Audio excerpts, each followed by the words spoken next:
Afternoon, gorgeous people. Hello. I don't know why I've got this. It's so flipping hot. Just poured it out of the kettle. No. I'll come back to that one in a sec. My massive cup there. Hello. Apologies for being late. My kitchen, they arrived in the lorry about 2:15, something like that, and it just took forever to unload. My dining room is full from the bottom to the top. It's like double layers up to the ceiling. It's just rammed full of my new kitchen, which is rather exciting but also rather scary, and I do like everything in place in my house, so this is going to be quite challenging, but I'm just looking at the ultimate kitchen. I've got that vision there, and I'm just going to keep focusing on that one and not focus on the right now.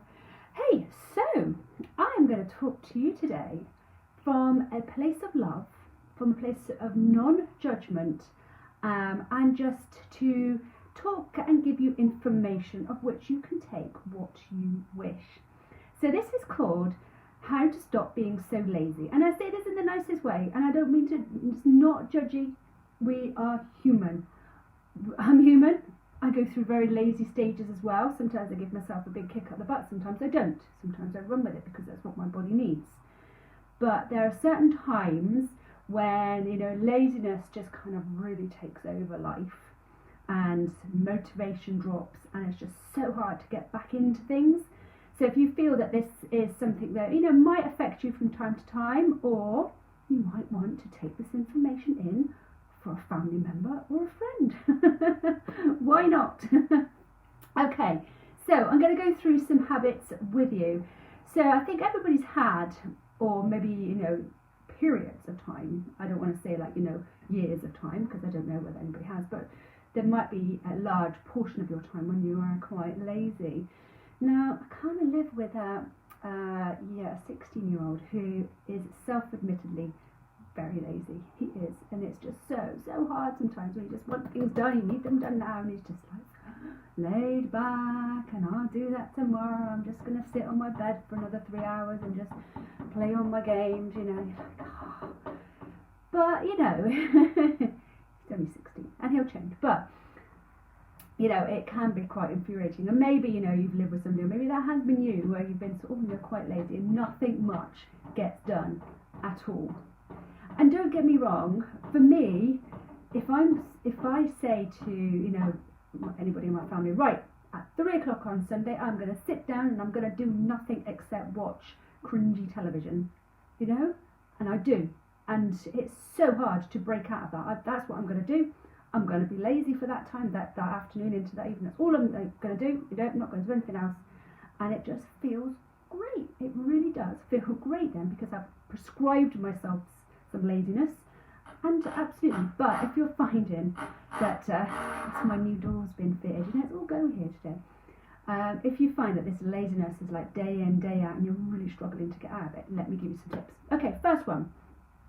Be kind to yourself. So when you feel that perhaps you're being a bit too lazy lately, it's easy and tempting to beat yourself up. I'm going to compete with that now. To beat yourself up, to the hope that you'll start taking some action.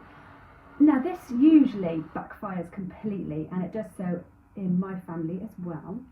I'm going to refer a lot to my teenagers. So when I go into my my teenager's room and say, oh my God, this is a mess. Why are you letting your room be so messy? Look at all these clothes on the floor, these plates and everything. And they're just sitting there and playing on there, and you're just like, oh my gosh, this is just terrible. And the feedback I get is like, oh, I'm not going to do anything, no, you just had to go at me, But if you're doing that to yourself, then sometimes you need to really sort of back off and say, actually, no, be kind to yourself. You're not a failure. It's just something that a phase you're going through, and that's not the best approach. The best approach is to be positive rather than negative. Okay, so number one, be kind to yourself. Number two, start with just a small step forward. And I think we can take this on with any motivational issue as well. If you think, I'm feeling unmotivated, feeling a bit lazy, but tomorrow won't be, and I'll do everything tomorrow. Everything will happen tomorrow, and then tomorrow comes around, and you're in exactly the same position again. So start small. Let me tell you about my coach, my spiritual coach, who I speak to on a regular basis, and she has a son who's in his who's in his 20s, and has recently lost his girlfriend passed away last year, and he's been going through some really, really rough times, and he's been really, really introverted and not doing much. And she said to him, just do something small every single day. She didn't tell him what to do. She just said, just do something small every single day. So all he did every single day, just on his way to work, he still went to work, on his way to work, he would just buy a banana. So he nourished himself with some fruit, and that was just his one thing. And he did that for a few days, and then that was his small change, that one little thing that he did. And then he said to his mum, I'm going to do something else now. And he did something else. Now, I'm not saying that this is because the guy was lazy.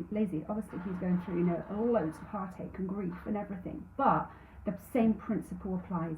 Small steps. Do small steps, little things. Okay, number 3, do a small part of what matters first thing in your day.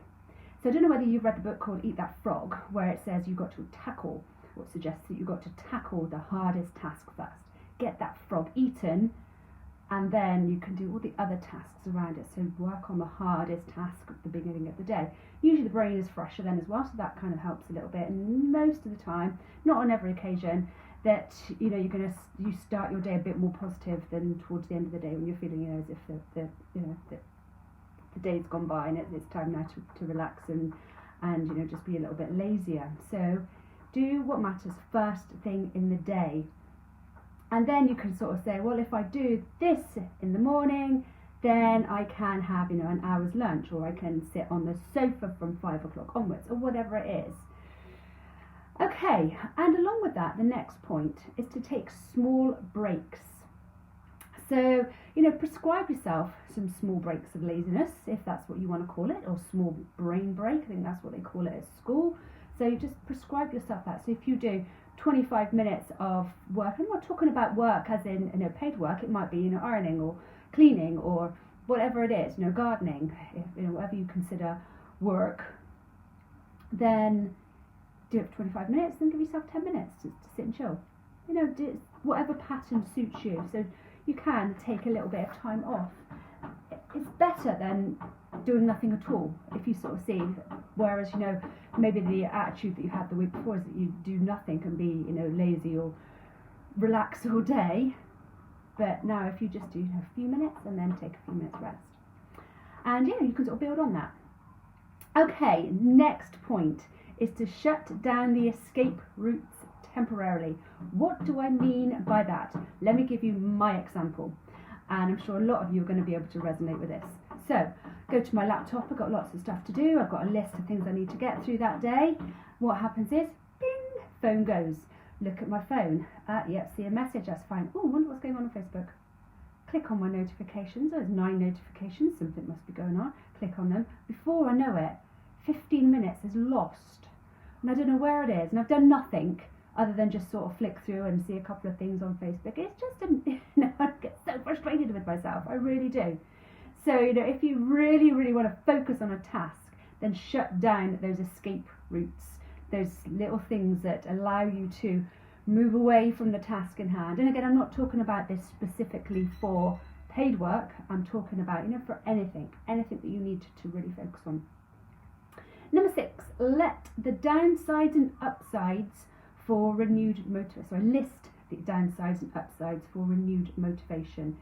So questions that you want to ask yourself is, how will my life look in 5 years if I continue to stay on the same path I'm on now?